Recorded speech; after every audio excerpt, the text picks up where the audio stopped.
గొడ్డుపోయిందా? తెలంగాణ సమాజంలో మేధావులు లేరా? ప్రతిపక్షాలు లేవా? ఇవాళ ఎందుకు మేము టీఆర్ఎస్ పార్టీని అడుగుతున్నామంటే ఈ ప్రెస్ క్లబ్ కూడా ఫ్రీగా ఏమి ఇయ్యలే, పుణ్యానికి ఇయ్యలే. వీళ్ళు ఇంత కొట్లాడుతున్నారని 15,000, 500, 1,000 రూపాయలు ఎవరికి దోషింది వాళ్ళు చేస్తున్నారు కాబట్టి కడుపు కాలుతున్నది. అందుకనే ఇవాళ కపిల్ సిబాల్ గారిని పెట్టినందుకు టీఆర్ఎస్ పార్టీకి మేము హ్యాట్స్ ఆఫ్ చెప్తున్నాం. తర్వాత పిల్లలు మాకు ఢిల్లీలో మా బతుకులు ఆగమైనాయి, మా ఫోన్ సిమ్ కార్డు బ్లాక్ అయినాయి, సుప్రీంకోర్టులో కేసు వాదించడానికి మా దగ్గర డబ్బులు లేవు, మాకు డబ్బులు ఇవ్వండి అని అడుగుతున్నారు. కాబట్టి సీనన్న మనం వాదించుకోకుండా ఈ సమస్య పరిష్కారానికి టీఆర్ఎస్ పార్టీ ఏం చేస్తుందో చెప్పాలని కోరుతూ, ఇది మనందరం కూడా తెలంగాణ వాదులం. రేవంత్ రెడ్డి తెలంగాణ లాఠీ దెబ్బ తినలే, రేవంత్ రెడ్డికి తెలంగాణ సోయలేదు. ఇవాళ మనందరం ఇక్కడ కూర్చున్నాం తెలంగాణ పుత్రులం. ఒక 2 నిమిషాలు సీనన్న మాట్లాడాలి, ఉండాలి కూడా. ఇప్పుడు నేనేమంటున్నా, ఈ ఇష్యూను మనం వచ్చింది నిరుద్యోగుల పక్షాన మాట్లాడడానికి, అంతే తప్ప ఒకరి మీద ఒకరు నిందలేసుకోవడానికి కాదు. నెంబర్ 1, నిరుద్యోగుల గ్రూప్ 1 సమస్యను హైకోర్టు నుంచి సుప్రీంకోర్టు దాకా తీసుకెళ్లినటువంటి ఘనత కూడా బీఆర్ఎస్ పార్టీ. అది గుర్తుపెట్టుకోవాలి. చేసిన వాడినే మీరు నిందలేయడము, నువ్వు 100 కార్లలో పోతున్నావు, 200 కార్ల, ఇది పర్సనల్ అటాక్ కరెక్ట్ కాదు. మీరు ఎక్కడికి వెళ్ళినా ప్రధాన ప్రతిపక్షంగా మీరు చెయ్యమని సలహా ఇవ్వండి, అంతే తప్ప మీరు పర్సనల్ అటాక్ చేస్తామంటే మేము నోరు మూసుకొని చేలు కట్టుకొని కూర్చోం. ఇది దయచేసి గుర్తుపెట్టుకోవాలి. మీరు నేను ఎంత క్లారిటీగా మాట్లాడినా నాకు రాకనా? మీరేడ చదువుకున్నా, నేను గానే చదువుకున్నా, మీరేం కొట్లాడినా నేను దానికోసం కొట్లాడినా. కానీ మనుషులంటే గౌరవం, వయసు అంటే గౌరవం, వ్యక్తులంటే గౌరవం కాబట్టి నేను చాలా గౌరవంగా పద్ధతిగా మాట్లాడినా. నాకు మాటలు రాక కాదు, నేను తెలంగాణలో పుట్టిన, నాకు పౌరుషం లేదా. కానీ నేనేమంటున్నా, ఇష్యూ ఈజ్ గ్రూప్ 1 నిరుద్యోగులు వాళ్ళ పక్షాన కొట్లాడాలి. ఇలా హైకోర్టు నుంచి సుప్రీంకోర్టు దాకా పోవడానికి జనార్దను, నిరుద్యోగులు వాళ్ళ టీం ఎప్పుడొచ్చినా బీఆర్ఎస్ పార్టీ పక్షాన మేము ఉన్నామని భరోసా ఇచ్చినాం.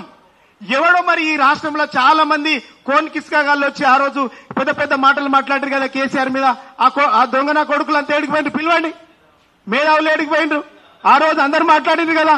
ఎవరు లేడు కదా, వాళ్ళ మీద నేనేమంటున్నా, మీరు చేసేటోళ్లను మాట్లాడు కదండి.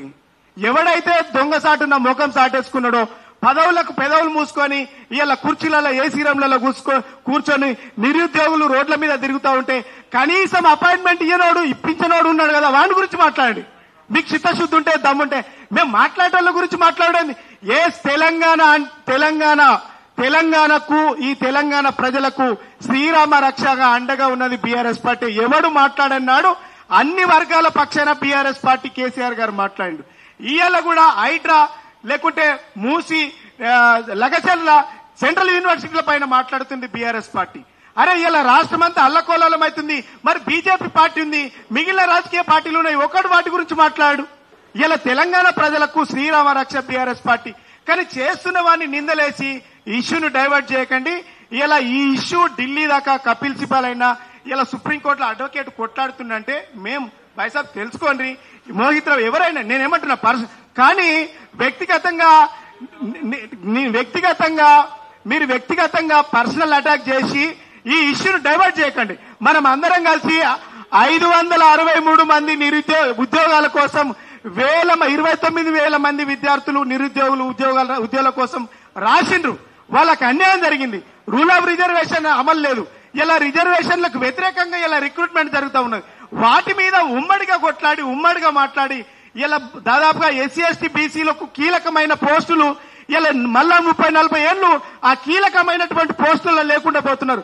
వాటి మీద కొట్లాడాలి తప్ప ఇది పర్సనల్ పార్టీల అటాక్ కాదు. ఎవరు సప్పుడు చేయకుండా కాలు చెక్కలు మలుచుకొని ఇంట్లో ఉన్నా, ఎవరు రాకపోయినా, ఎవరు మాట్లాడకపోయినా ఈ తెలంగాణ నిరుద్యోగుల కోసం, ఈ తెలంగాణ విద్యార్థుల కోసం, తెలంగాణలో జరిగేటువంటి ప్రతి సమస్య కోసం బీఆర్ఎస్ పార్టీ అండగా ఉంటుంది. వారి పక్షాన ఎప్పటికీ అలుపెరగని పోరాటం చేసేది బీఆర్ఎస్ పార్టీ, కేసీఆర్ నాయకత్వమైన సంగతి గుర్తుపెట్టుకోండి. ముఖ్యంగా ఈ ప్రెస్ మీట్ కి వచ్చినందుకు సీనన్నకి మాకు ధన్యవాదాలు చెప్తూ, రానోళ్ళు ఉన్నారు కదా పెద్ద ఇప్పుడు తుర్క Narasimhanna SC commission, ST commission, OBC commission, women commission, ఒక్క నిమిషం తల్లి, ఆయన తుర్క నరసింహన్న వచ్చిన ఉద్దేశం ఏంటంటే ఈ భారత రాజ్యాంగ వ్యవస్థలో ఉన్న ఎస్సీ కమిషన్ ఏం చేస్తుంది, ఎస్టీ కమిషన్ ఏం చేస్తుంది, ఓబీసీ కమిషన్ ఏం చేస్తుంది, ఉమెన్ రైట్స్ కమిషన్ ఏం చేస్తుంది, హ్యూమన్ కమిషన్ ఏం చేస్తుంది, అన్న కపిల్ సిబాల్ దాకా పోయిన మాట నిజమే గానీ కపిల్ సిబాల్ తర్వాత ఏం జరిగిందో మీకు పిల్లలు చెప్తారు. ఇంకా చాలా విషయాలు తెర వెనుక జరుగుతున్నాయి. మనం రాజకీయ పార్టీలు నిందించడం కాదు, ఖచ్చితంగా ఈ సమస్య పరిష్కారానికి అన్ని